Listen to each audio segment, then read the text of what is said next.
বিশ্ববিদ্যালয় প্রশাসন এই বিষয়ে আরো অনেক বেশি সতর্ক থাকা উচিত ছিল বলে আমাদের মনে হয়েছে। ভোট প্রদানের সময় এলইডি স্ক্রিনের ভোট প্রদান কার্যাবলী প্রচার বন্ধ ছিল। আপনারা লক্ষ্য করেছেন এই নির্বাচনে ভোট প্রদানকারীর জন্য অমোচনীয় কালির কোনো ব্যবস্থা গ্রহণ করেনি।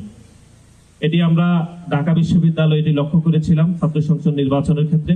আমরা জাহাঙ্গীরনগর বিশ্ববিদ্যালয়েও একই সমস্যা লক্ষ্য করেছি, যেটি গতকাল এখানেও লক্ষ্য করেছি এবং আজকেও রাজশাহী বিশ্ববিদ্যালয়ের নির্বাচন হচ্ছে, সেখানেও আমরা একই সমস্যা লক্ষ্য করেছি। আমার মনে হচ্ছে যে বিশ্ববিদ্যালয় প্রশাসন এই বিষয়ে আরো অনেক বেশি সতর্ক থাকা উচিত ছিল বলে আমাদের মনে হয়েছে।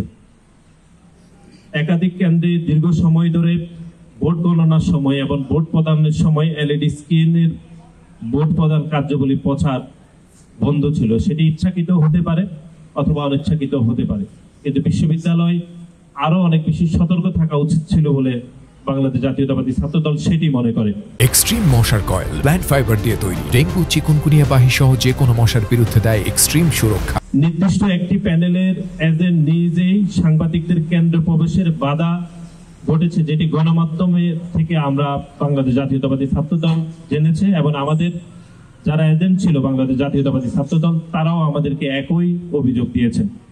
বিশ্ববিদ্যালয়ের উচিত ছিল এই বিষয়টি যথাযথ ব্যবস্থা গ্রহণ করা, কিন্তু গতকাল পর্যন্ত এই বিষয়ে আমরা এখনো পর্যন্ত কোনো কিছু আমরা লক্ষ্য করিনি। ক্যাম্পাসে বহিরাগতদের ব্যাপক অবস্থান ছিল।